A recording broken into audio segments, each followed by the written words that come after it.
doozy. So let's just hope that it gets better, but also that it presents a lot of opportunity for us to work together. I wanted to just quickly open up and highlight that I think for the most part, everyone has had a pretty hectic last few weeks, and so I'm really grateful for you still making the time to be here today, recognizing that many of you are probably still in recovery mode. I know we are as a city. We have absolutely weathered the emergency response stage, but in the thick of recovery and probably will be for many, many months to come. But why I think it matters is it's an important reminder of the work that we do as a commission and how relevant it is to our city's operations and well-being. And so I know we have a lot of time set aside later this evening to reflect on how we can really accelerate progress, particularly in the adaptation and resiliency space, but wanted to open up with, again, that reminder and note that we really are making a difference. So now we'll have our public comment period. I would like to invite any members of the public who are here who would like to make public comment, please line up here in the center or come forward.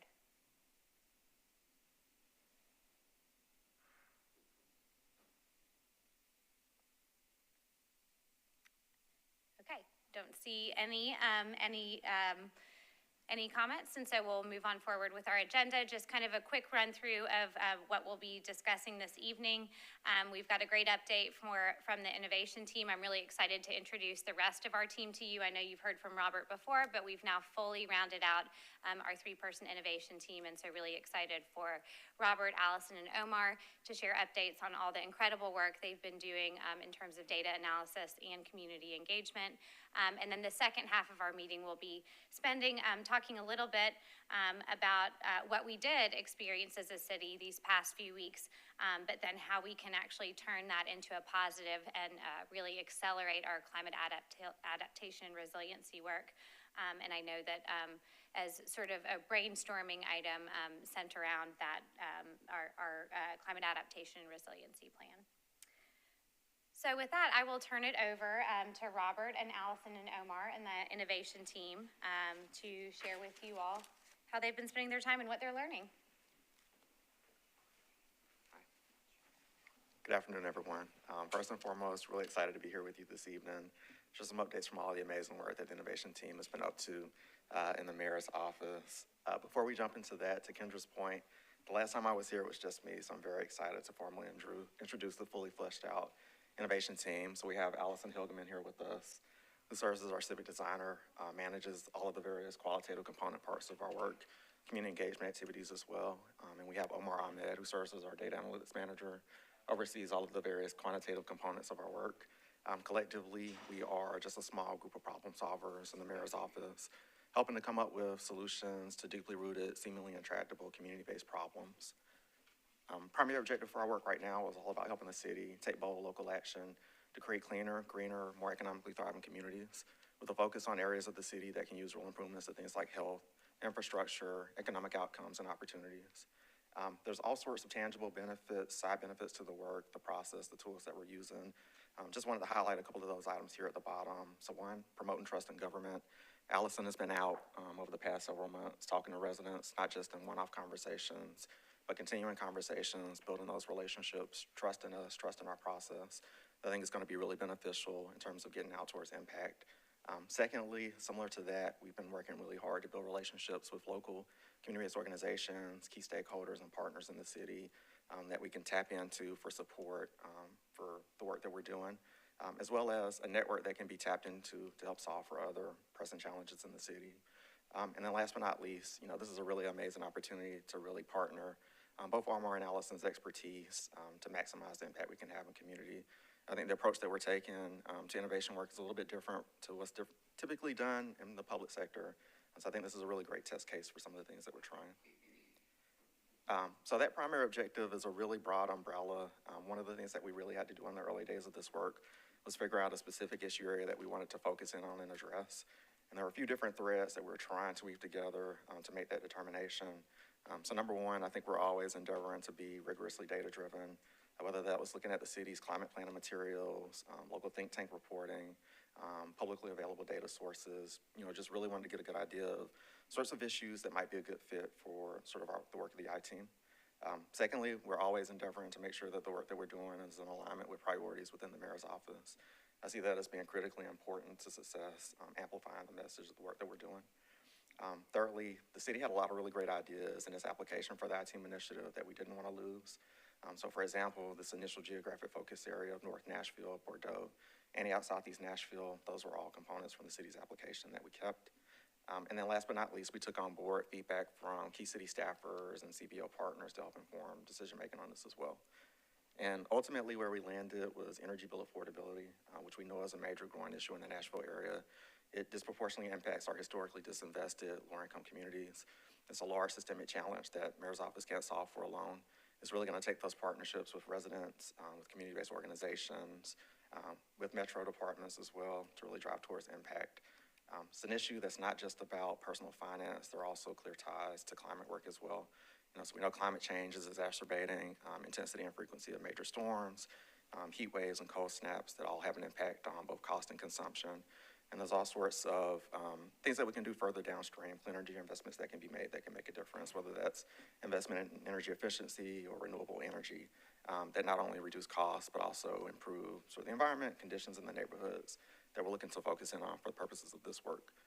With that, I'm going to pause. I'm going to pass it over to Omar. He's going to talk you through some of the initial data analysis work that we completed just to try to make sure that this was an issue that was worth focusing in on, as well as some of the work that we've done to help narrow our geographic footprint for this work. Thank you, Robert. So for the first question we wanted to ask from a data perspective is how prevalent is the issue of severe energy burden in Davidson County? Severe energy burden in this case is if a household spends at least 10% of its income towards their energy bills, electricity, gas, et cetera.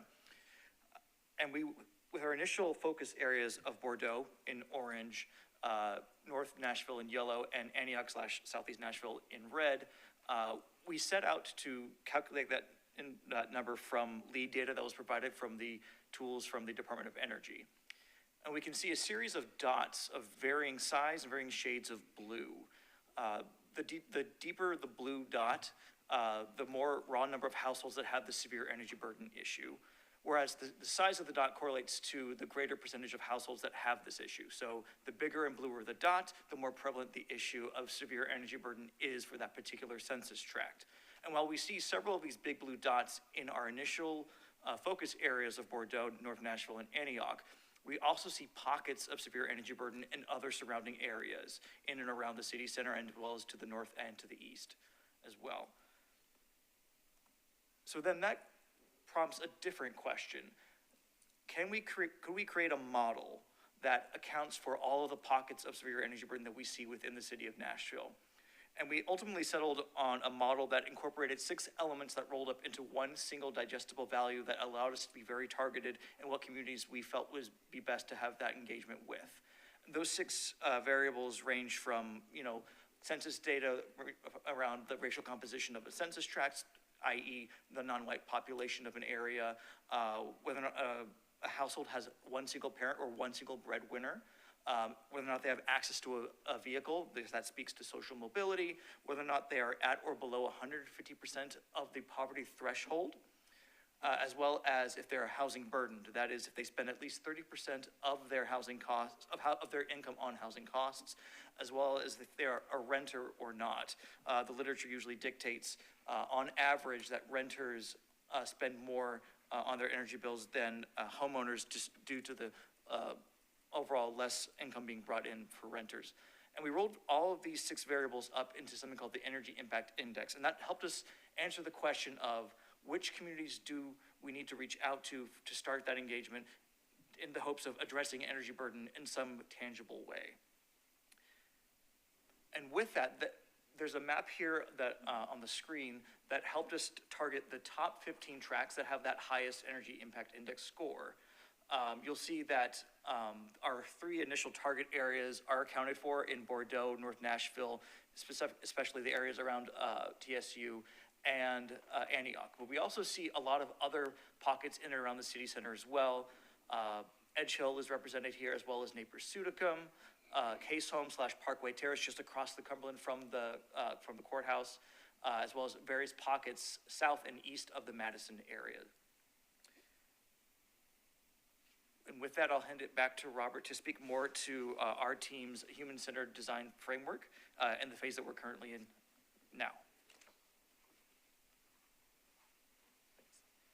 All right, so we've got sort of this data-backed focus area for our work. We also have been able to be much more targeted in terms of geographic footprint for community engagement, recognizing that we're a small team with limited resources. So it all kind of begs the question of, okay, how are you guys going to go about solving for this issue? So we're being trained by the Bloomberg Center for Public Innovation at Johns Hopkins to deploy the Path to Public Innovation, which is a human-centered design framework. Foundational principle for it and everything that we do is that it's really meant to center resident voice. So working really closely with residents on the front end, understand their experiences, and then working really closely with residents on the back end to co-design solutions. And so there's 4 separate phases that compose the path. In the interest of time, I'm just gonna focus in on where we are now, which is design research, which is all about taking our issue area, energy bill affordability, energy burden, investigating it from a wide variety of angles, sort of crystallizing our understanding of sort of local context before working with community to begin to co-design those solutions. With that, I'm gonna pass it back to Omar, who's gonna talk through kind of some of those inputs for the investigation phase of our work. So in the design research phase, at the start, we set out to create a series of questions that we wanted our research to address. Questions such as, what are the drivers of residential energy consumption? What are the impacts on residents due to energy burden? Those sorts of questions. And once we had those questions in mind, we then determined what methods we needed to collect both quantitative and qualitative data. Obviously, there's data from residents that Allison would collect, and as well as a plethora of data sources on the quantitative side. Then we also set out to map out the relevant stakeholders to engage with, to best leverage their expertise in this space, as well as creating a strategy to best engage with both SMEs and residents alike. Once we had that plan in place, we carried out an exhaustive literature review just to get a baseline of the sort of trends that we would want to see. And then we began collecting both quantitative and qualitative data. On the quantitative side, we carried out roughly 27 to 28 analyses, everything from maps that mapped out the highs and lows of each variable that fit into that index value we showed earlier, as well as making community profiles. This allowed us to take the qualitative data that Allison had and then make bird's eye overviews of each community that we engaged with so that we could know what issues were top of mind for the residents that we were able to interview, as well as to see what issues overlap with the SMEs that we talked to and then the residents themselves. Speaking of the qualitative data, Allison carried out numerous interviews for both SMEs, over 30 of which she carried out, as well as collecting 160 sets of resident data, either through surveys or through one-on-one phone or in-person interviews, and collected all of that into a Miro board to catalog that data as well. This is an example of one of the community profiles that we built. We gather basic demographic data, whether or not those residents were predominantly homeowners or renters, the breakdown by age, the issues that were top of mind for them, as well as the overlap between SMEs and the residents themselves. We crafted 7 of these community profiles because we understand that as we go and build out our portfolio of initiatives, that not all initiatives are going to meet the immediate needs of the communities themselves, just due to the nature of the residents that are at different stages in life. We created these community profiles to provide context as we move forward into ideation and continuing further engagement with residents. And with that qualitative data, I'll hand it back to Allison to speak to the insights that she was able to generate from her human-centered design work.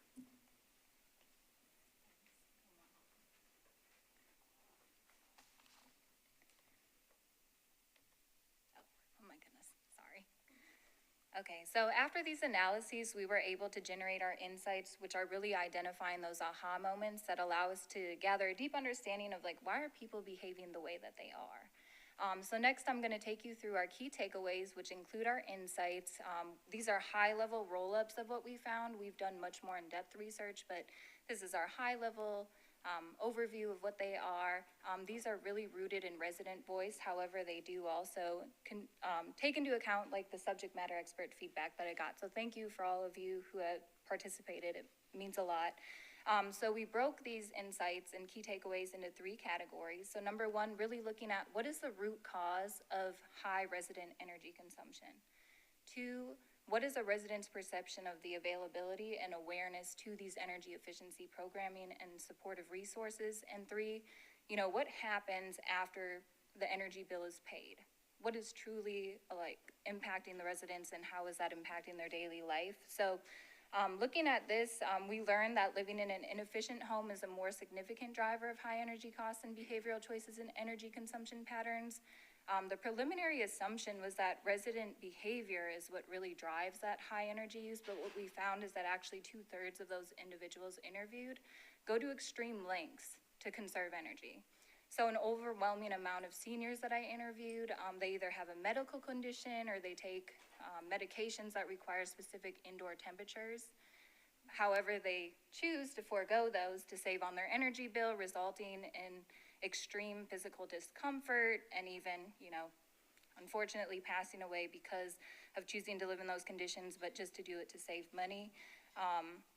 So we really found that, 63% of those interviewed residents put effort into reducing their energy use and lowering their energy costs, and that what they really need help with is being able to afford those structural repairs needed to make their home more efficient. When we looked at really understanding what is a resident's current perception of the support that's available to them, we found that 47% of residents were aware that energy efficiency programming exists. However, the common pain point was those that were most aware weren't eligible for the programming, which then leads to distrust and frustration of like, why am I being left behind? And then this, population of individuals having to take out loans, using their credit cards, or just kind of coping with their inability to be eligible for these programs, causing extreme distress. And the other 53% of residents weren't aware. And we found out that word of mouth was actually the most common way in which residents heard about these programs. So what about those residents that don't have those social networks? Unintentionally excluding them from opportunities that would probably benefit them. So we found that a really interesting finding.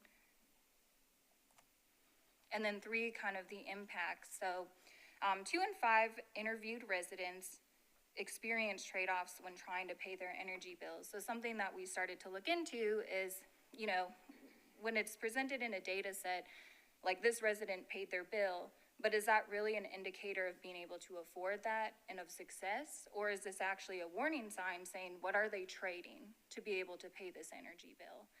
So most of the residents, the most common was that they give up food and healthy food. A lot of them are unable to continue paying for gas and their transportation. So a lot of them said, I go to the community center to learn about what's available to me in the community, but, to save money, I'm no longer going there. So, these kind of small symptoms of the inability to pay for their bill is something that we found. And so, What is the reconnection fee? Is it Oh, $287 yes. is the highest it could be? Yes, and so it depends on when they get their energy reconnected, but that was an extreme pain point that had been pointed out by residents is if we're already having trouble being able to afford our energy bill in the first place, adding $250 just throws us further in the hole, and we have to give up even more from different expenses. And then we wanted to include miscellaneous subject matter expert feedback, it's not rooted in resident voice. However, it's particularly interesting feedback that we thought was important to call out and to really showcase that, frustrations with energy bills and energy efficiency don't solely belong to residents, but that there's actually overlap and just different dimensions. And so how can we also create solutions that are facing subject matter experts as well? So I will pass it back to my director.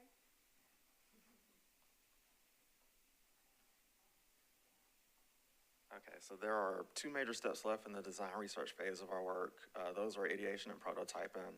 We're currently in ideation and will likely be in ideation through the end of February before moving into prototyping this spring, likely last in spring into the early part of the summer. But the simplest way to think about ideation is just the innovation team holding space and workshops with residents and local subject matter experts, sharing our insights just like we share them with you, areas of opportunity, and then using some creative tools to come up with as many ideas or potential solutions as we can. And so ideation is not meant to be a precious process. We really are just trying to generate as many possibilities as we can, both short-term ideas, long-term ideas, low-hanging fruit, things that might be bolder or more innovative as well. And so coming out of ideation, we're going to have a long list of ideas that we're going to have to start to whittle down to a top 10 or less that ultimately make its way into our portfolio. And so there's going to be some strategy work taking place in the mayor's office in between ideation and prototyping to make that happen. I've included here some of the decision criteria that I think we're going to use to help facilitate those conversations. This is a non-exhaustive list. I think one of the things that I do want to point out here, and I think I've made this point in the past, the cost piece, we don't have dedicated implementation dollars to fund and support this work. So I think one of the things that we're going to be doing in the not too distant future is looking for opportunities to pitch concepts to local funders who might have an appetite or be interested. And so I definitely think that's going to be something that we might be looking for some support from you guys for, some of those connection points. Coming out of the strategy work in the office, we'll have that top 10 or less list of ideas that'll be pushed into the prototyping phase of the work. And so simplest way to think about prototyping is like a giant sandbox, sort of a safe space to fill. So it's innovation team holding space with a small project team, most likely made up primarily of residents, but also of local subject matter experts with expertise in some of the component parts of the portfolio.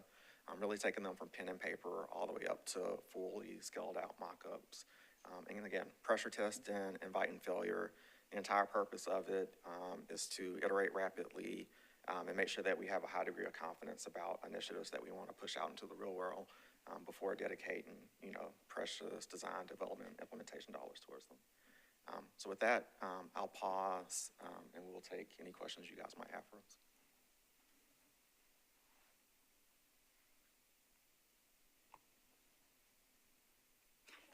So the value, remember to use your mic, Caroline, and everyone. Is it the, yeah, there you go. Okay. So the value of this is obvious to me, and I think this is incredible work. As you kind of sell this or pitch this to an audience beyond this group, how do you talk about the value that it brings to the city, or what something like this can do for a city like Nashville? Yeah, I think for someone who's spent several years working in sort of policy spaces, I think one of the things that we never have is enough time. We're never able to do this work as deliberatively as we would like. I think this process has been super deliberative. It's been super careful. And I think the results, really kind of bear that out, or the proof is in the pudding on that. So I think the other major component part of it is that, everything that we're doing is very much so reflective of what we're hearing from residents. So I think being able to see their feedback reflected in kind of the results of the work, I think is going to be really helpful from a narrative perspective. Awesome. It's really exciting to hear. Thanks so much for sharing. Yeah, I just want to say I'm super impressed. It's really rare, but you see a combination of really sophisticated data analysis with qualitative analysis, so it's just wonderful to see. I have two questions. The first is I'm curious how Nashville compares to peer cities and other cities in terms of the number of people that are struggling in this way, and also really curious about the criteria, and I would love to see up there systemic change, long-lasting change, and this, goes to your point about funding, obviously, but you're going to do all this incredible work, and then you're going to leave us, and so we want you to leave behind, hopefully you won't leave us, but I understand it's a finite job, and so the more what you focus on can be lasting, the better from my perspective. So. Yeah, one of the major component parts of the I-Team initiative is all about leaving behind tools and processes that anyone within the mayor's office can pick up and run with, or really anyone in the city if they were interested in applying some of these tools to their work. And so that's something that we're going to be thinking about as we get closer towards the end of sort of the grant, but that is definitely one of the things that we're keeping in mind. On the first point, I don't think we've done any comparative studies comparing our results to other cities. I will say that there are several cities that are part of the I-Team initiative that are focusing in on energy burden, and there are real opportunities to do some cross-sharing of lessons learned, as well as being able to learn from some of the things that they're implementing in their portfolios as well.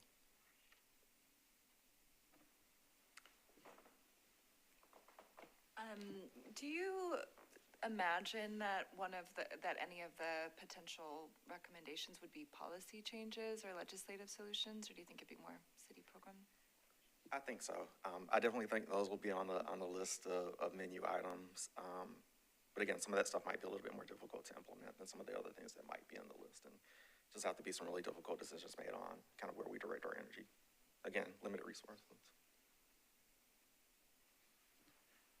Yeah, again, I just, at the risk of being redundant, great work, appreciate it. Two questions. One, the bubbles, I really like those visuals.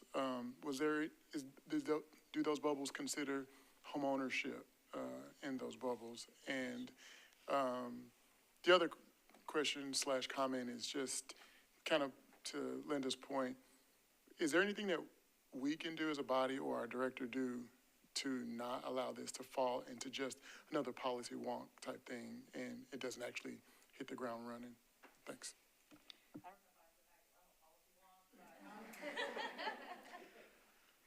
So to answer your first question, the first part of that question regarding the bubbles, there are sort of ways of tying proxy data to that. Within the quantitative research that we did, there wasn't a direct tie to that, but there are sort of things that sort of insinuate or suggest certain trends in that direction. It's one of the reasons why we included the percentage of renters within that energy impact index itself. So not directly, but there are some indirect ways that you could tie that to those dots that you saw in the earlier slide. Yeah, and on the second question, one of the things I definitely want to say is thank you so much for all of the various forms of support you guys have provided us so far. I mean, it's been extremely helpful. Every bit and piece of feedback that you give, every time we give you an update, we take on board, and it just helps to strengthen our work. I think moving forward, once we get a little bit closer to the implementation phase of the work, where we've got that portfolio and we're ready to start to bring some of that stuff out into the real world, I think that's also going to be a really critical point in time. We're going to want you guys to lean in, sort of push that out through your channels, amplify it, and help us get the word out about it. Robert, I've got a question for you. I'm curious with the decision criteria, and some of these may be more subjective than objective, but innovation potential, how are y'all considering that? Because this is a space where we've seen decades of weatherization programs and home uplift programs.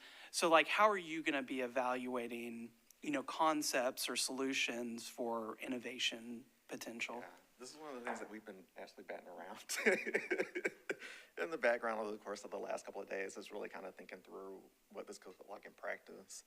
I'll let Omar speak in a second to a tool that we're trying to develop and an SOP that we think might be useful for this approach, and that we can leave behind and for other teams and metro departments to use as well. But there's definitely a discrepancy between innovation potential based on kind of local context and where we are as a city. And I think innovation potential in terms of sort of how bold higher ups in the initiative really want us to think about this. And so I think we're sort of just in the early stages of figuring out exactly how we want to define that for our purposes. In regards to that tool that Robert spoke to, Matt, we're kind of in the middle of designing a preliminary decision matrix using some of these criteria in addition to the time it would take to implement an initiative. And we're sort of playing with the weights right now. I think the one key takeaway that we have is that potential or impact is the most important thing that we would weight. Cost can be a thing. Feasibility, like how many bureaucratic hoops do you have to jump through, could be important. But certainly, we're an innovation team, so innovation potential sort of has to be explored. But I think one of the other things you also spoke to is the subjectivity of these criteria in terms of what that means to a person. So I think that's certainly something that we are looking for avenues to address that subjectivity that could be introduced while using this sort of matrix. whether that's using multiple opinions to feed into that matrix and then creating an aggregate matrix based off of that to sort of account for that subjectivity from one person to another. But as Robert said, we're still kind of in the early steps. And I think once we finalize the weights and the criteria that feed that matrix, we would have a relatively robust tool that would allow us to sift through the long list of proposed initiatives, both from folks like yourselves and residents, and to create an initial short list of those initiatives to work with residents as we approach that prototyping phase. Hopefully that answered your question. Yeah, that's great. And I was just also thinking, like, again, we've seen weatherization programs for decades, but, I could see innovation in a model where it's simpler, easier to deploy, more accessible. So I was just curious to see how y'all were thinking about innovation, because I think there's things that have been done but could be done a lot better, and there's innovation in that. Absolutely. And I think going back to the potential for impact, we've also had talks about splitting that up versus like the depth of impact that a person feels versus like the width or like the amount of people that are impacted by it. So said differently, what matters more? Is it a deep pool that's very narrow, or is it a wide puddle? And people will take that very differently and have very different weights to that. So that's also something that we're considering as we progress in making this matrix. Go ahead. You haven't spoken. I was just thinking about funding for you all. There are 3 people in this room who are on the board of the Maddox Fund. I'm not saying that the Maddox Fund, including myself, could necessarily fund you all because it would be part of the city.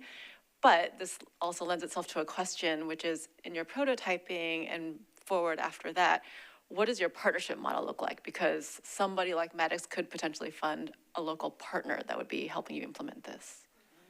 Yeah, I think we have a pretty good degree of flexibility when it comes to that. I think we're just not far enough along to know exactly kind of which approach we'll take. I think a lot of that will be driven by kind of what those final concepts and ideas are, but we're very much so open to kind of possibilities on that front. Just so you know, the timing of the RFP for Maddox is end of this month. Okay, that's good to know. Thank you. That allows me to, that's a good segue for my question. It's somewhat, it's rhetorical, and it may include Kendra answering it, but I know there's a time set for this. Would it be helpful if we lobbied for it being included into the mayor's budget? And, because I don't want anything to get lost in translation with someone else coming and picking up these, tools or anything like that. So just an idea for funding. I don't want to lose this. This team looks really strong, and you're presenting good information. And Yeah, Jason, is your question about funding for implementation solutions or for continuation of the I-Team's work? Yeah, like once they've got a bow on it and now we can implement it. Yeah. I know he said that someone could come and pick it up. Yeah. But who'd be better at it than the folks that created it? Yeah, so a couple of things that I think are just expanding upon the excellent answers that that the I-Team has provided to you. I think when we think about the solutions that could be the result of this process, I would sort of put them in a couple of different buckets. One is you might have your low-hanging fruit that's revisions or improvements to existing programs. I think you could also have innovation in the form of process. You could have innovation in the form of policy, and then you could have innovation in the form of programs or even projects. I think they're trying to stay away, from the most part, from projects, since that sometimes is like a in and out and not a long-lasting sustaining impact. But I share that with you because I think funding strategy is different depending on each of those things. One thing that BCPI has, which is sort of the organization that's administering the program on behalf of philanthropic funders, has been really good about is actually coaching administrative teams overseeing the innovation teams to start thinking as recently as probably, 2 months ago, about what the future of innovation teams look like. So that's a conversation that they've started with us at about the 1-year mark, recognizing that there are 2 years left. And part of what we agreed to do when we agreed to participate in this program was make a good faith effort to understand opportunities to institutionalize these processes. And so I don't know that I have an answer for you today, but we've started that conversation. I've had brief discussions with Robert and got to casually share some of those with Allison earlier today about how this team could continue contributing at Metro, whether that be directly within the mayor's office or somewhere else within the Metro organization. So none of that is set in stone. But I think we're trying to be really intentional and thoughtful about not only how do you take the tools that they're provided as part of this program and deploy them either within sort of the same innovation team structure or even separately, right? Because I think, as Robert noted, this is a very deliberate and intentional process, and there's power to that, but that it doesn't, not every challenge or problem area has to be examined that way. So I think something I shared earlier today was it could be that we decide that we want to tackle 2 really gnarly, complex problems a year with a really robust process, very similar to what we're doing here. And it could be that there's a specific data analytics issue that Omar gets, maybe he gets 2 of those a month, right? Or 2 of those, every 3 months. And then there might be a real need for deep engagement, and maybe Allison goes and does some deep engagement and is loaned out or plays a support role for a department. So I think just because this is the way they're doing it as part of this program, I think there are lots of other ways you could deploy those tools. But I think what I'd share with you today is I don't have a specific answer, but that is a commitment that we made to BCPI, was to think through that. And so we're already starting that conversation with still close to 2 years left with their time. So, and if it makes you feel any better, there are others within the mayor's office who have participated in prior innovation team efforts in other cities. So there is like a deep understanding and respect for this work and this approach. Can I ask a quick question about the overlap? Well, let me back up and say, first of all, I thought it was really interesting your finding about how it's not behavior, it's construction, right? And that's very consistent with, I worked in a legal clinic decades ago and trying to help people not get their electricity cut off in Chicago in the winter. And I was phenomenally impressed by what incredible managers these people were. They just didn't have a big budget they were working with. So assuming that the big problem is construction, I'm wondering, I don't know enough about weatherization, but what is the overlap of weatherization measures with general resiliency measures, in terms of strengthening or fortifying homes? Because we're seeing more and more programs at the state, local, federal level about fortifying homes. And I'm wondering if some of these measures overlap and that could be other sources of funding. Yeah, I think that potentially could be the case. I think as we get a little bit closer to building out those concepts, like I said, that would be one avenue that we would definitely be looking for is, are there other opportunities to grab funding dollars for the support if we couch a little bit differently that we may not necessarily be thinking of it because we're being a little bit siloed right now. So those are definitely factors that we're going to be keeping in mind as we move forward. Thank you.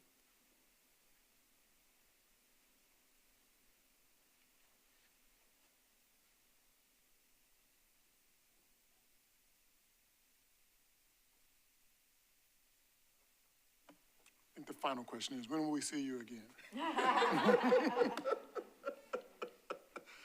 Well, I think because of the pace at which things are moving at this point, I think we're more than happy to continue to come back and provide an update on where we are as we move. So just as frequently as you like to have us, we're happy to be here.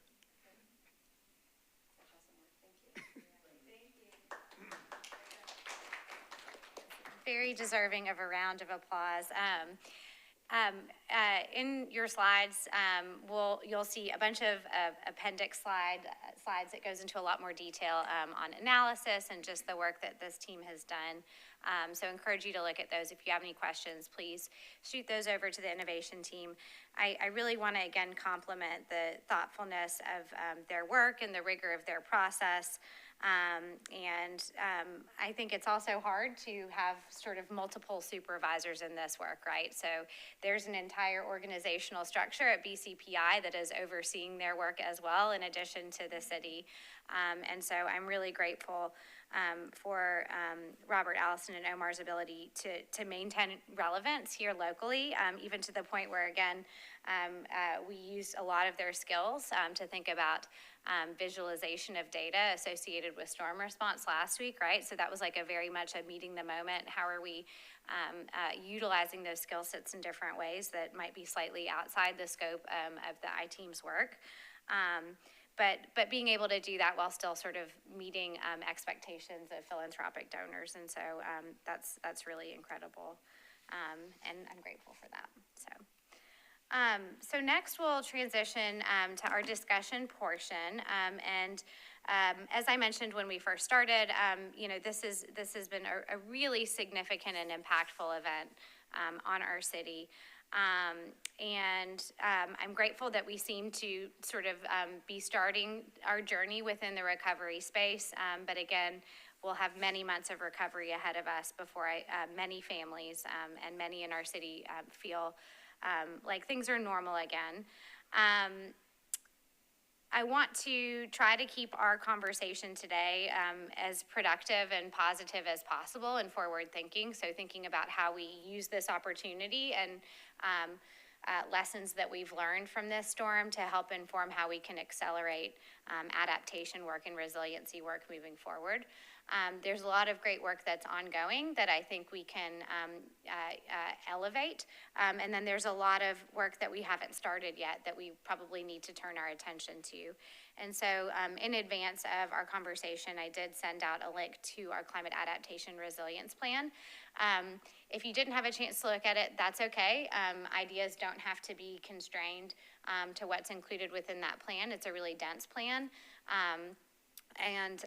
But there also might be ideas that you have that aren't included within there.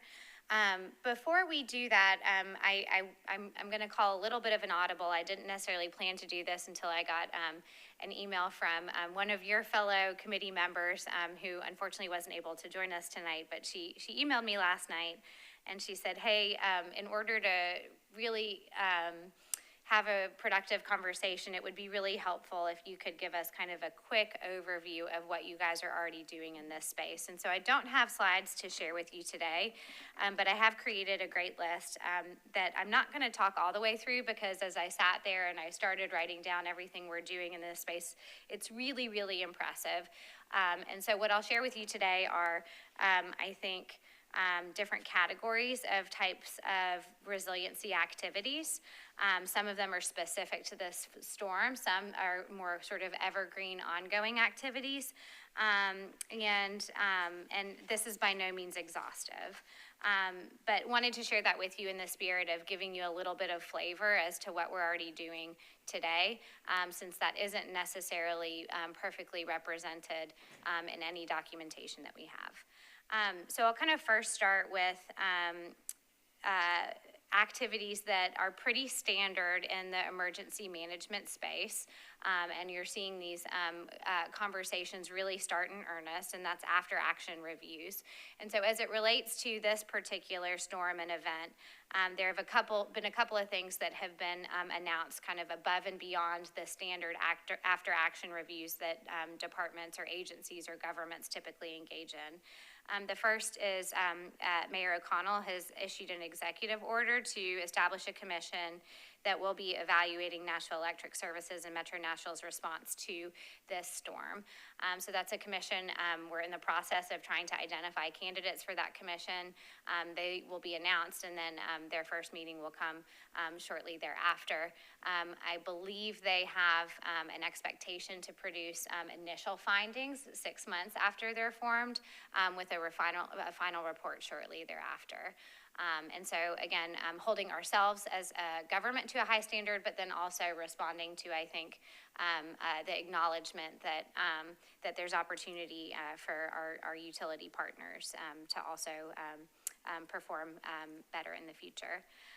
The second is an NES board identified action, and so they have agreed to fund and commission an industry expert analysis of NES's activities. And so that is separate from the commission that Mayor O'Connell has formed, but I think will also be really important in terms of taking a deep dive in looking at NES's activities and identifying opportunities to improve in the future. And then, as I mentioned, there are a series of I call them standard just because it is part of the emergency management process to continuously improve. That's very much part of the culture. And so those will be performed by OEM and NES, but we're also finding actually that most of our departments are doing that organically anyways, and then that'll all kind of come together within the OEM structure as well. So there's going to be a lot of examination of what happened. I think the challenge is then sort of saying, hey, how do we take these opportunities to improve and actually act upon them in the future? And so that's something I'm talking to the mayor about a lot right now. So trying to, I think, create an opportunity for us to really accelerate and use this as our moment to build a more resilient city. I'll next kind of transition to the second category, which I'm calling recovery resources. And the ones that I'll share with you today are resources that have been, for the most part, created specific to this event, but some of them are sort of what I would consider to be more recurring standard recovery responses depending on the event and what's warranted. So we, earlier this week, actually on Tuesday, opened up disaster recovery centers. That is part of our city's emergency management plan. These are different from FEMA assistance centers. So that is a different federally administered presence, but these are locally staffed and administered centers designed to really create access to resources at the local level. For the most part, it's a lot of metro agencies and then nonprofits that are providing support and resources to help with recovery. There's 2 of those that have actually been activated, and this was, I think, a very interesting challenge for us in that typically you're not seeing this widespread of disaster impact, and so we had to make a really difficult decision about where to place those and how many to have because it is really resource intensive. Those are typically open, 10 to 6, and so it does require a lot of energy to bring resources there and then staff them during those hours. So those are going to be open for the near future, and then obviously when we see use decline, those will be pulled back. There's the Winter Weather Relief and Resources Fund, and so that is a sort of philanthropic coalition of funders who have decided to provide financial support for recovery activities. It's a pretty broad variety of activities that could be funded through that fund. That's being administered by United Way. And identification of need is being collected through United Way's 211 process. There's also an online form through Charity Tracker, but our nonprofit partners and philanthropic partners are really determining level of need and sort of what appropriateness of use of funds could be. Some examples of how those funds are being used, potentially for any property damage, for hotel stays is an example, for loss of food, groceries, diapers, things like that. So pretty wide variety of things that can be used for. There's also been a series of recently announced sort of financial resources and actions that have really been led by the mayor's office. And so these are sort of, I would consider special instances where we're trying to leverage executive authority to provide some relief. One is property tax reassessment for properties that have been significantly damaged by the storm. Across the board water bill credits, so recognizing that many residents were asked to drip their faucets, which might sort of create at least a short-term spike in use as a result of that weather. Building permit fee suspension for storm-related rebuild. from our codes department. NES announced a series of electricity bill relief measures. And then there's the Emergency Winter Housing Assistance Program that's being administered by the Metro Action Commission, and that was seed funded by the Tennessee Titans Foundation. Then we have NDOT really championing our debris removal, and that is a significant lift for a event of this scale and of this impact. And so there's actually a plan that we have to create and get TDEC's approval for that talks about how those materials are collected, where they're staged, and what happens with them. So that is a service that's provided to Nashvillians, but I think it will again take weeks for us to sort of see that cleanup unfold. And then we've been working really closely with VOAD, which is Volunteer Organizations in Active Disasters, and Hands on Nashville to really pair volunteer efforts with needs out in the community. And so that's a pretty well-oiled machine and model that has been used fortunately or unfortunately in a lot of disasters that we've experienced as a city. And so again, grateful for the partners that help connect community volunteers with those resources. So that's kind of the recovery resources. Again, that's specific to this event, but it is not uncommon to see similar types of things happen in the aftermath of the event. I wanted to transition a little bit, and this is where I think it starts to get non-exhaustive in my list. I think this will grow over time to programs that exist that I feel have a deep tie to resiliency. One question that I think we have as a city to determine, and particularly for this group, is how we want to define resiliency, because I think that can create that could significantly expand or sort of refine that list. But our Root Nashville Tree Canopy Restoration Program, our home buyout program that's administered by Water Services, our fan and air conditioner program administered by Metro Action Commission, Weatherization Assistance Program administered by MDHA, utility bill assistance programs, those are currently administered by Metro Action Commission, the Journey Pass free transit fare program, our solar plus storage program on metro properties, and that's a variety of different departments that are engaged in that. And then resilience hubs, this is not a formal program yet, but something that will be reinvigorating in the near future. I wanted to quickly touch on either, I'll call this new or updated analyses, plans, or tools. It's a little bit of a hodgepodge, but I put them all sort of in the same bucket in that they inform how we think about this work, but aren't necessarily programs or projects in and of themselves. So our updated multi-hazard mitigation plan, I know this group heard from Heidi not too long ago. Our climate action plan and climate adaptation resilience plans themselves, and then also the alignment exercise that we discussed the last time we met. Our stormwater master planning effort and fee structure analysis. Lead for Cities certification cohort, so we talked a little bit about that last time, and plans to move through that process. Natural resource conservation study that planning is getting ready to kick off. Update to plan to play, this group has heard about that. The triple bottom line tool that we discussed last time. There's a business continuity and disaster readiness exercise that many of our departments are moving through. A Metro Facility Hazard Vulnerability Assessment and Emergency Preparedness Template pilot that we're working on with Jennifer and others in libraries. Electrical grid digital twin that we've been working on with NES. And then the Accelerating Resilience of the Community through Holistic Engagement and Use of Renewables, or ARCHER project that we've been working on with NES and TSU. So again, a lot of tools out there. Something that came to mind as I went through that is, gosh, that's a lot of different things to try to pull together and make sense of, and so there's got to be a better fabric to bring that together.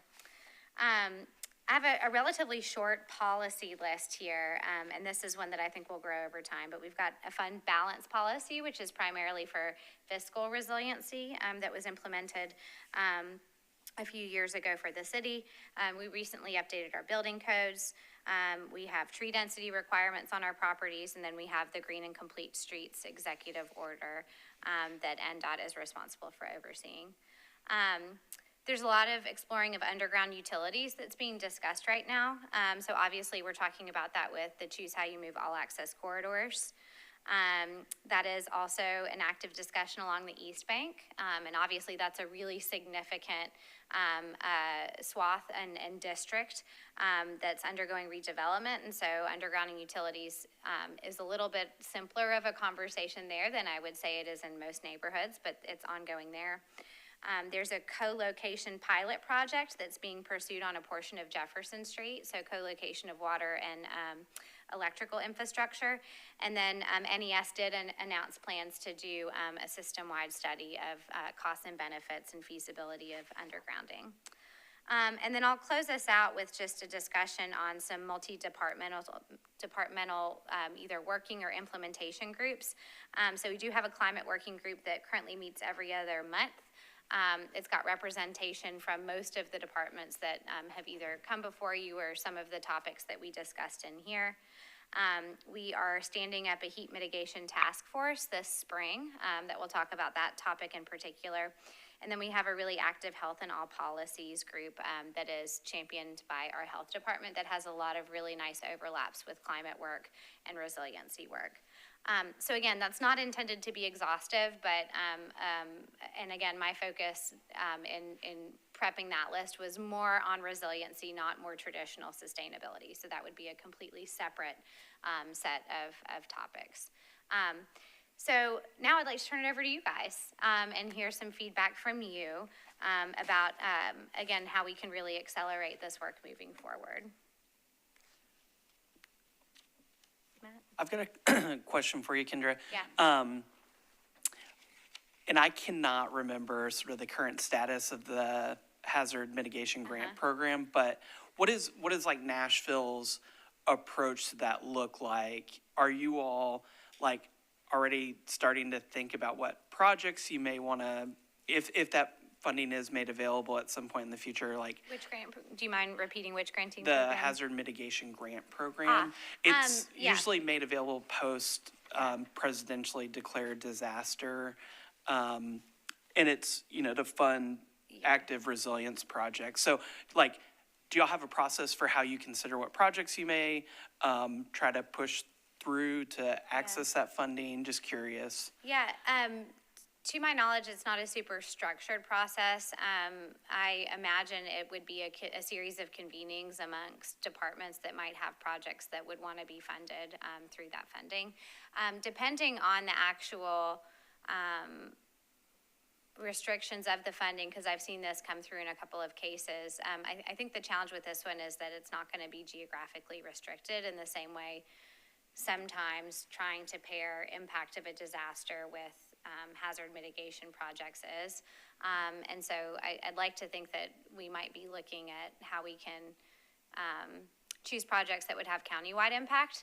But to date, because we're still in the thick of recovery, I haven't heard significant discussions about sort of how we would prioritize specific projects as part of that program. But it's good food for thought.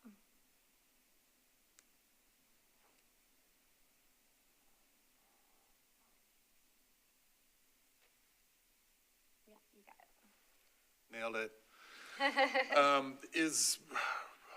I have a couple of questions. One is regarding, related to the storm and debris removal. I know that Metro contracts with a company for typical brush removal from all the single-family homes in Davidson County. But in an instance like this, I'm curious as to what is probably an enormous, unusual influx of yard waste, tree debris, brush, things like that. It sounded like there were maybe some satellite areas, and if the contracted company is unable to accept that amount of material, like, do we currently need assistance? Do we need to be deploying trucks, grinders? So there are three, to my knowledge, I believe it's 3 vendors that we have on contract to be responsible for debris removal in an emergency circumstance. And all of those have been activated and have divided the city essentially into quadrants, and they'll be moving through those quadrants to collect debris that's been staged on properties near the roadway. For satellite cities, I believe we have provided them the opportunity to utilize those contracts if they want to. I don't have accurate information on whether or not all of those satellite cities have decided to piggyback onto those contracts. All of that debris is sent to staging areas. Again, we've, I think, got 4 of them around the county, and then it's chipped and mulched, and then we do not believe at this point in time that any of that will have to be landfilled. It'll all be sent to beneficial reuse of some sort. Fantastic. I don't have a question, just a couple of reflections, and thanks for sharing that update. If you were able to email that, I was trying to take some notes, but there's a lot happening. And I think all of the updates you shared, obviously with like the utilities and the hard infrastructure being top of mind for most residents, I think my experience is more focused on some of the soft side and some of the community engagement. And I had kind of a front row seat to some of the organizations who were really doing a lot of the rapid response and work with residents. And I think there was just some really incredible work. So to shout out, of course, the Tennessee Immigrant Refugee Rights Coalition, Equity Alliance, Stand Up Nashville folks who were just on the phones, on the doors, talking to people and making sure people had kind of life-saving information. And so I think that before a disaster, and certainly in like the moment when we knew the storm was coming, I think there's a lot we can do structurally to really harness and give those organizations more capacity and to really leverage, because even though there are more disaster response like organizations or the volunteers, these are the groups who know where residents are, have the trusted relationships, et cetera. And I think that while they were ready to spring into action immediately, I think there's more infrastructure, funding support, et cetera, that could be in place. And I think the same is true for faith leaders, folks who are already deeply in touch with their communities. So figuring out how we can strengthen that before the next storm. And then also I think maybe learning from the experience of all of these groups and the VOADs, et cetera, of gaps that still exist. I think top of mind for me is language access in a lot of the emergency response, which has been a front and center issue since the flood in 2010, but there's still like, I was on texts where we're tracking down Spanish language interpreters, you know, to get life-saving information out quite quickly.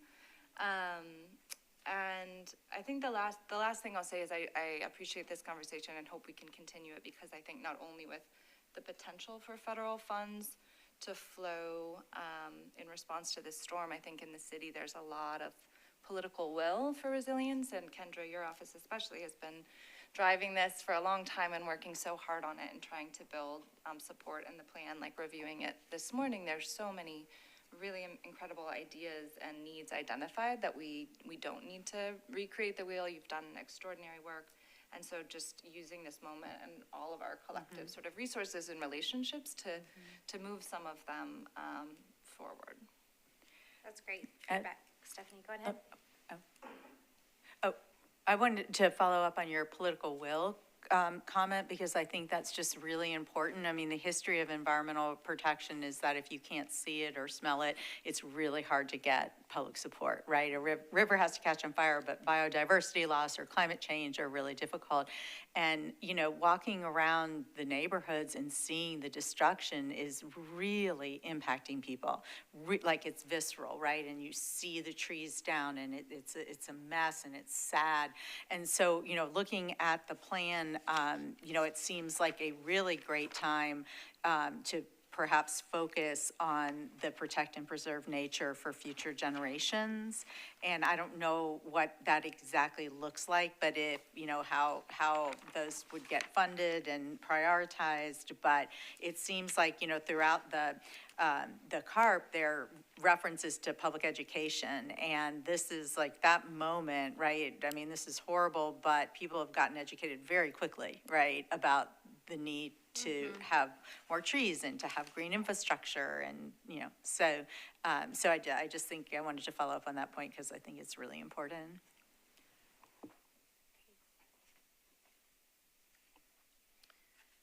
Where Stephanie said she's the soft side, I'm more the fingers in the mud kind of person. So following up on what Linda said, that there's a lot of amazing strategies in this plan. So I'm just wondering about how that gets prioritized and how you get it in the budget. What's that process, and if there's any way we can help in that process? Yeah. Because the budget is always the problem. Yeah. Yes, that is a great observation. One item I failed to share with you at the outset of this discussion is sort of how I'm planning to use this information. So a couple of, I think, immediate things that I'll do with this information, and it's relevant to your question, so thank you for triggering me. One is it could form potential working groups to the extent that you all want to do deeper dives on individual topics that we discuss that you all feel are well suited for leadership as a group or as smaller groups. I'm open to that.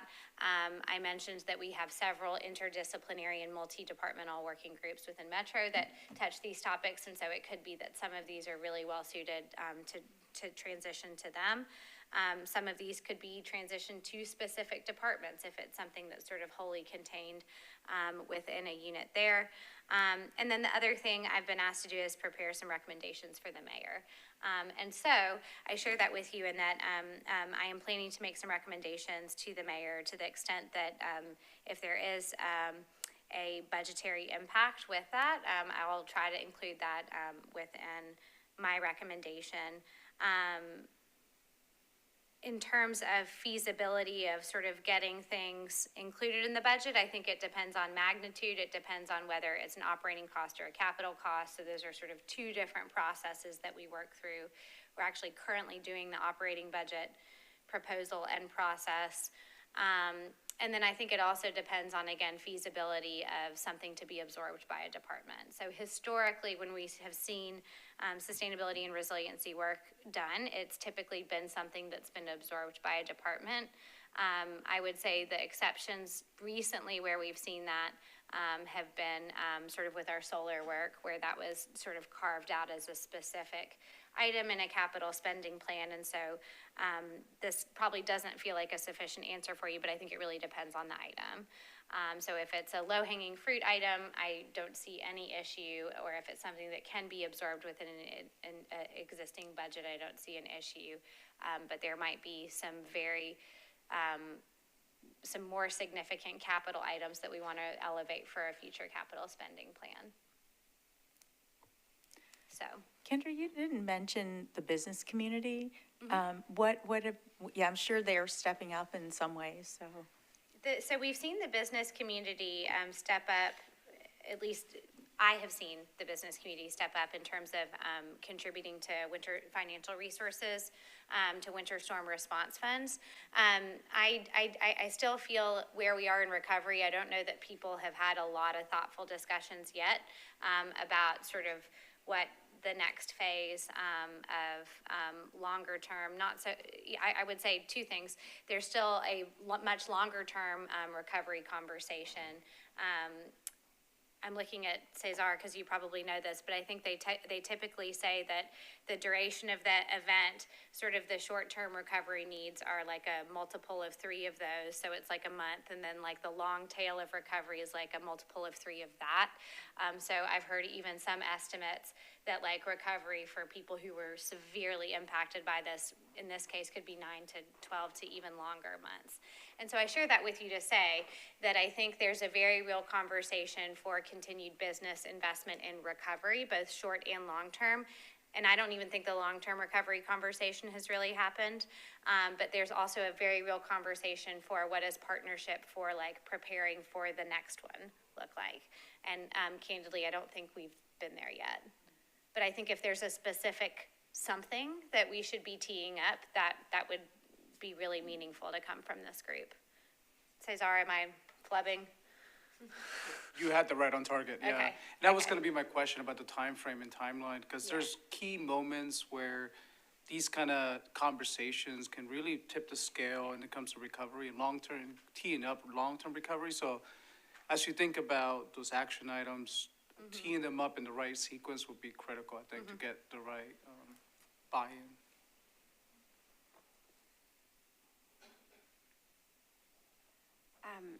echo what everybody else is. Oh, sorry. No, I was turning mine off. Okay. This is great. One, forgive me for getting tactical, but that initial list, is that public somewhere, like in that form, or? It like, is not. I created it, and would like to get approval and feedback before I share it with you all, because again, it's not exhaustive, but I will tell you, my takeaway was, wow, we're doing a lot. It's probably not as well organized and coordinated, and then, there's probably a lot more that we could be doing.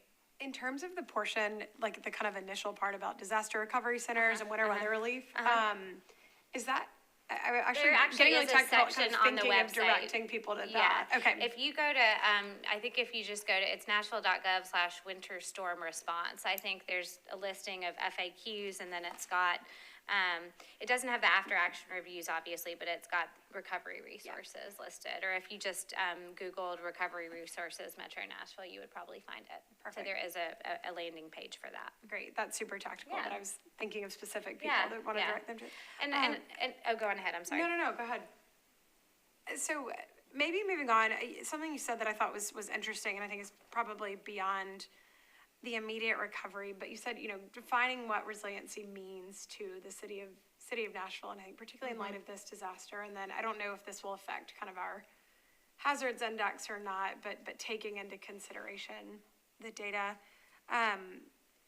Do you have an answer for that? Is that something that maybe at a future date this group could ideate a bit? Curious your thoughts there. So, two things I would say, in the Climate Adaptation and Resilience Plan, and then also on the Mayor's Office website, under sort of the Sustainability and Resilience section, there's some pretty, I would say, academic definitions there, pretty basic definitions there that talk about sort of preparedness and ability to bounce back from events. The conversation that I had with a colleague today was focused around sort of, hey, any shocks and stressors, we shouldn't be limiting this just to natural hazards. I think that's the one that feels like a comfortable space, but I think, in our recent past, we've had school shootings, we've had bombings, and then there's always cybersecurity threats, and sort of other things that are there.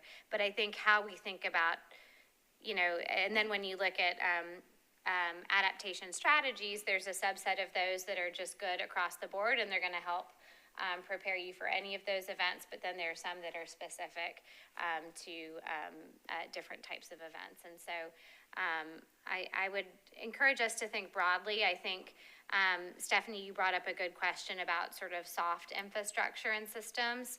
I think that also bleeds into what types of systems do we want to touch with our resiliency work. I think how it affects this group's conversation, a couple of things come to mind. One is sort of who are the other people that might not be in this room that you would want to include, depending on how broadly we think about things. So here, most of you have some sort of tie back to this is by no means sort of an across the board sort of definition here, but most of you all have some tie back to environmental stewardship or climate resiliency work. Not everyone, and I certainly don't want to put anyone in boxes. So one question would be, who else is not here who we might want to engage in that process if we do go through a definition exercise? And then the second thing that I think is ripe for consideration is, who else would I want to involve in that conversation within the Metro enterprise? The reason I say that is, I think, Linda, you were probably around for this, but folks who were engaged in the Rockefeller 100 Resilient Cities, their definition of resilience was really all-encompassing. And so, which is not a bad thing, but it just brought a very different cast of characters together to have that conversation, which again is not a good or bad thing. It just probably changes how you shape it and who you want to be part of it. So, I don't know that I have an answer. My thought process is, we choose a definition that feels relevant to the expertise areas in the room, but doesn't necessarily exclude anyone should they want to contribute, or should we have an idea that's going to be really impactful in other areas, just so that we could kind of be productive with our conversation and keep our conversation moving, meeting the moment, but also recognizing that we might not have everyone we need to be part of the discussion. two questions. So the first one is kind of a follow-up to Stephanie's comment. You had mentioned earlier, there's all these things going on, and maybe there needs to be some attention on the fabric that pulls them together. And I think you also mentioned something about that, like in our very first meeting. So I'm wondering, do you feel like all the programs that are going on, the organizations that Stephanie mentioned, knew about them? And if not, like, can we help with that fabric? So the reason why, again, I developed that list was I had a council member reach out and say, I'm not sure I actually have a good bird's eye view of everything that's happening in this space. And I haven't even had a chance to debrief with just my colleagues in the mayor's office. And again, this doesn't even include outreach to departments, right? But I think some of this has to do with positioning an organization, and then again, kind of relationships and individuals that you work with. And so I would hazard to say that no, the vast majority of the public, whether they're a community-based organization that's involved in disaster response or otherwise, probably does not have an awareness of this. And there might be merit in sort of more publicly displaying or talking about our work in that way. There have been, I think, some recent organizational changes sort of in the resiliency space that I think will be really helpful for facilitating that conversation. So the innovation team, myself, and a handful of others now report through our operations chain of command, which I think actually brings us much closer to sort of the day-to-day churn of departmental work.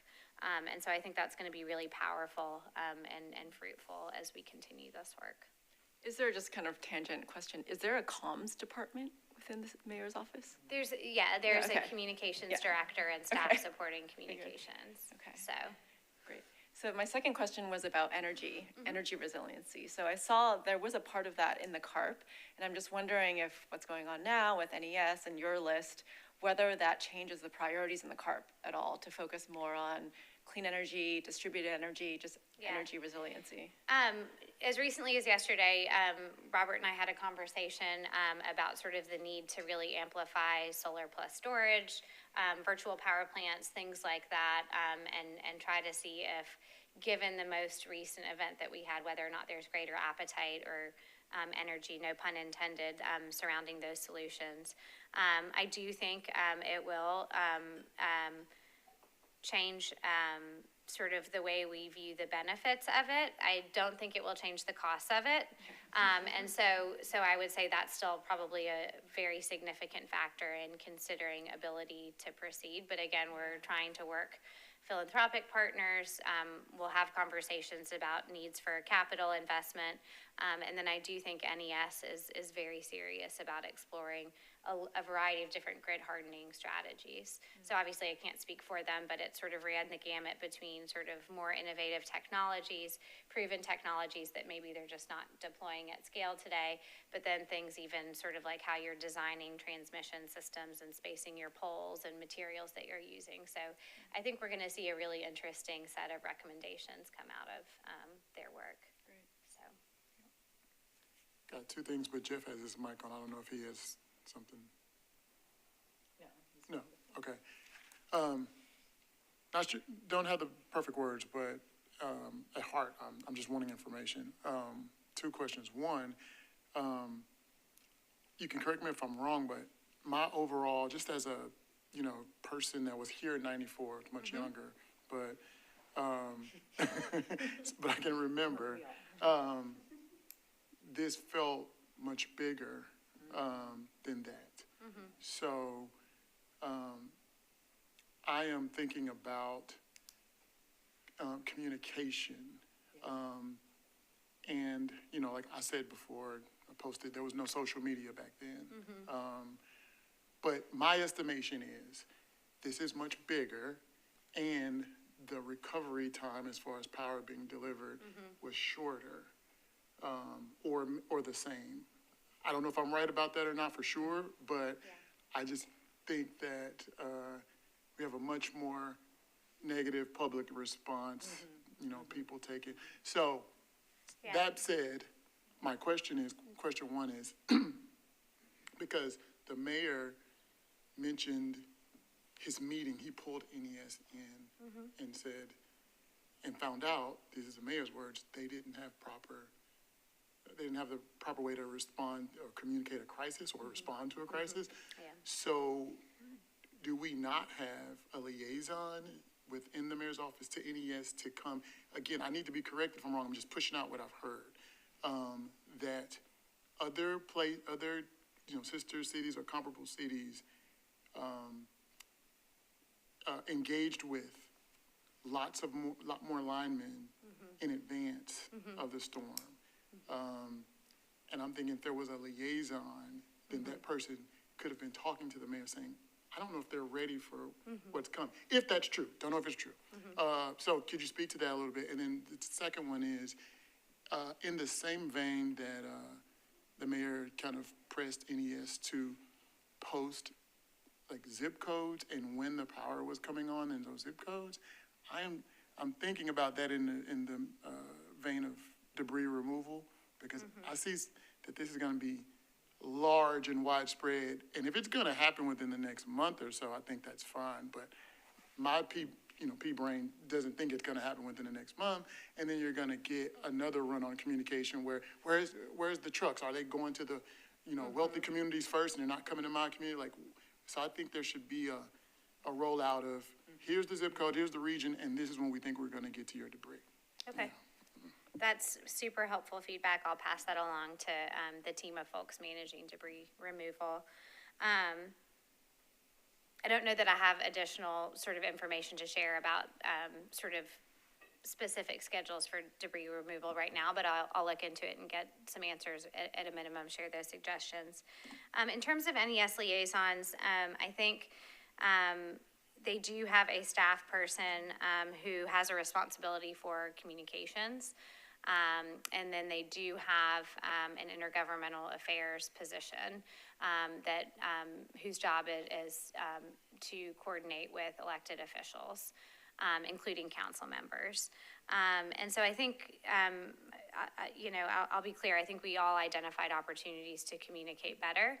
I think there's probably more communication points that we could have created across the two organizations. I do believe that NES would tell you that they could have done a much better job communicating to the public and sharing information with the public. Outside of those sort of formally identified positions for communications or intergovernmental affairs, I do think there's opportunity to create closer working relationships and connections with NES. I think sometimes we do that at different levels within organizations. So for example, our Metro Water Services team has an account representative who is like their sole point of contact for everything related to powering our water treatment plants. And I know that they work really closely. I have 2 or 3 individuals who I regularly text when I have questions about programs or projects that we're working on together.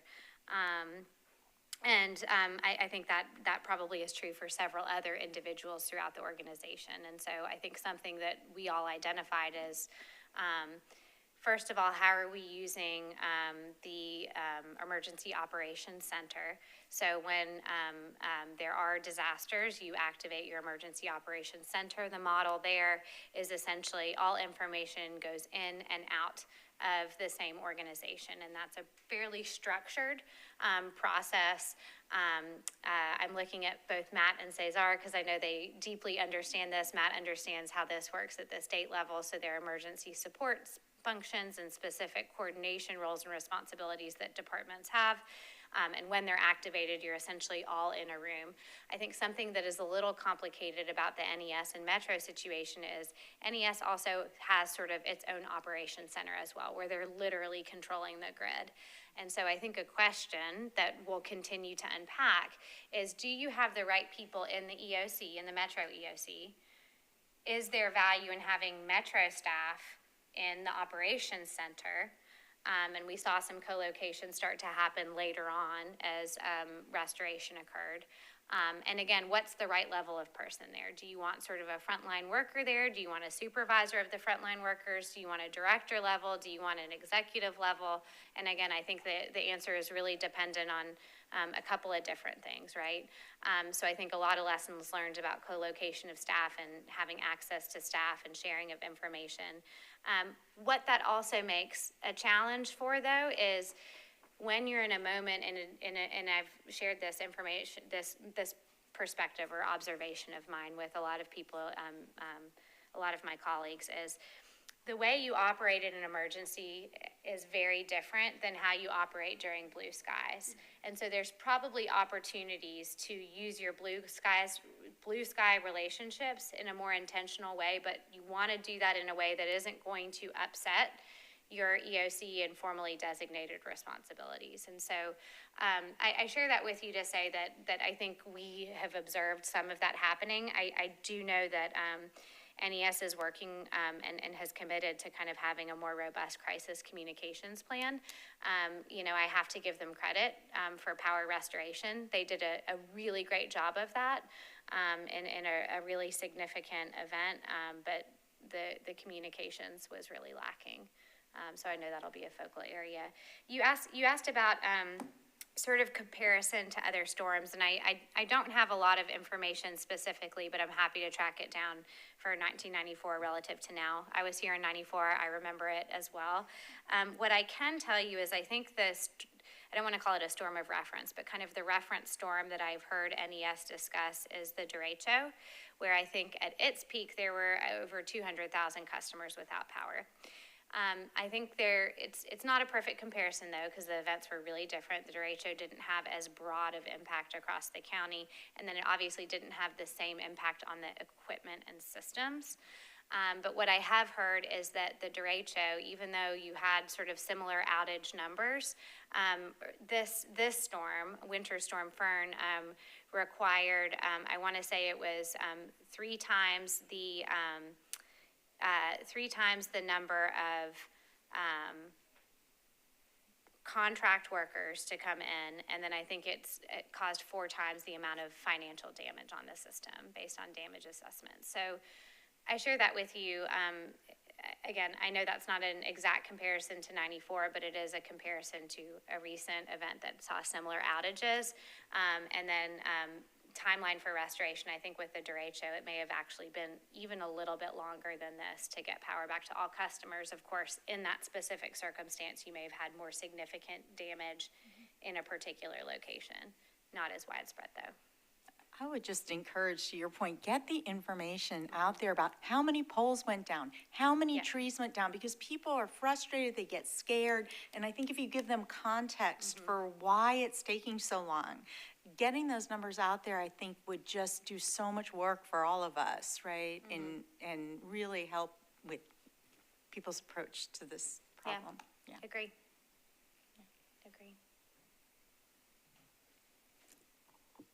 So I've heard a lot of sort of general ideas in terms of specific ideas, education, business community involvement, protect and preserve nature for future generations, any other sort of specific things that this group wants to discuss. And again, this isn't your only opportunity. I don't have like some grand insight into this, but one thing I am concerned about is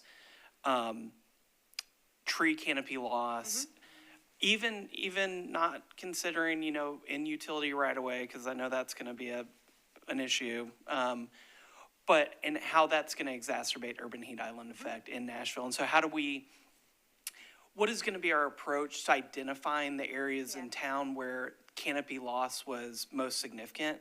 Maybe another, I-Team Project 2.0. To prioritize our investment in restoration of canopy in those areas, because that worries me. Yeah, so I had this conversation just the other day, and there is intentionality in that coming soon heat mitigation task force this spring. So our urban forestry program has actually started some of that assessment. It's not complete, but they do have some data that looks at Some of it is based on magnitude of debris removal and damage that had been collected by our Department of Transportation and multimodal infrastructure. And then they'll actually go back out and do some more visual sort of assessments as well. So the work of trying to understand where we saw tree canopy loss occur is underway. In terms of strategy for sort of restoration, I think the mayor just yesterday announced this Restore Nashville campaign that accompanies a lot of the recovery resources that we discussed, but is also kind of going to be an ongoing effort throughout the duration of recovery. We've talked about how tree planting and a push for tree planting could be part of that. I've also had a handful of policy discussions with our urban forestry program. Nothing set in stone, but we kind of have a short list of some specific policies that potentially we could explore pursuing. Some that have to do with funding. In fact, there's actually legislation that's about to go in front of council that would extend funding for the Route Nashville program. There's sort of current discussion about increasing the fee for tree loss with our tree bank. So today, when you're a developer, if you can't meet your tree density unit requirements, you have to pay into a tree bank. We're increasing that amount, which then provides more funding for tree planting. There's educational efforts that could come out of it that is sort of a renewed interest to say, hey, it's not just that you can't plant trees under power lines, you just have to be careful about which kind they are, and then what does responsible pruning look like, right?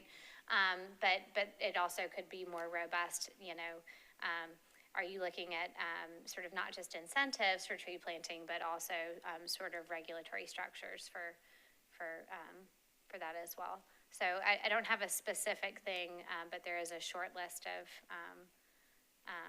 items that we're thinking through. Just to add to your short list, I know you mentioned resilience hubs, that you were doing some work on that, and I would just plus one to that. Okay. I feel like it's a really important intervention, and to the point about budget timing, whether or not there's funding available for that. And then just to say, I know our next meeting isn't scheduled for a long time, but as we are in this window of public support and possibility for resilience, I, just on behalf of probably many of us, like, ready to sort of jump in and support before our next meeting. Yeah.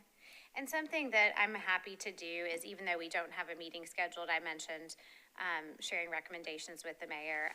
There might either be maybe a preview of that material, maybe an after action sort of report out that I can share with you all that I am fairly confident will happen before our next meeting, in case there's an opportunity for you all to inform or endorse in a not super public sense, but sort of say these are recommendations that you all are all supportive and things of that nature. So I'll consider that. I think at least probably a couple of us would be interested in helping you build that soft infrastructure to get the word out to different organizations and kind of communities. Okay. Building that connection. Great. Awesome. One last recommendation would be just data collection for the aftermath of what happened or how it happened.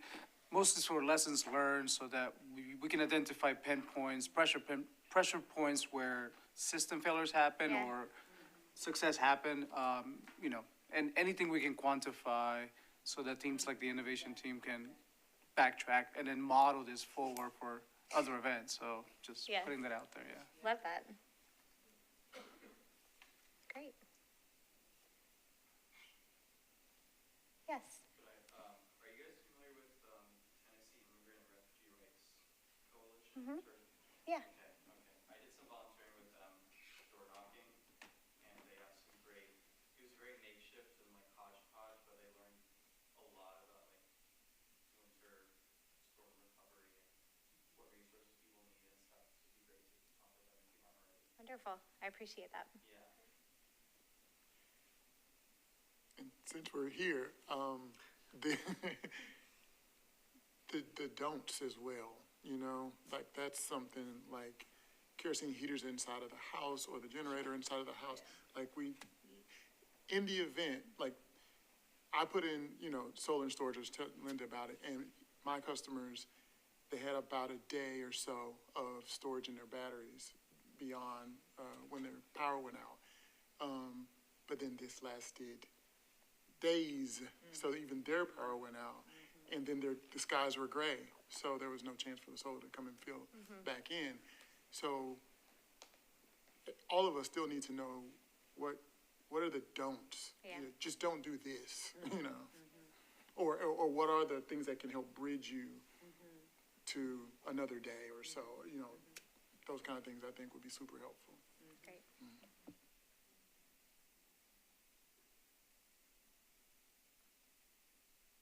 Any other comments for the good of the order? I know we've been here for a minute, but really appreciate all this discussion and feedback. It's very helpful.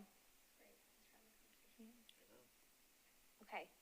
Well, I'll be in touch with you guys via email. I'll send out these slides, and then our next meeting is May 13th, which feels like forever from now, but I know it's going to be upon us before we know it. Same time and location here. In the meantime, feel free to reach out if you have other ideas or specific actions that you think we should be accelerating, and then I'll probably follow up with some of you individually who offered to support in brainstorming specific ideas or perhaps convening other smaller groups. So I really appreciate that. All right, thank you. Am I supposed to press this button again? Push it one more time. One more time. I'm sorry I didn't ask before.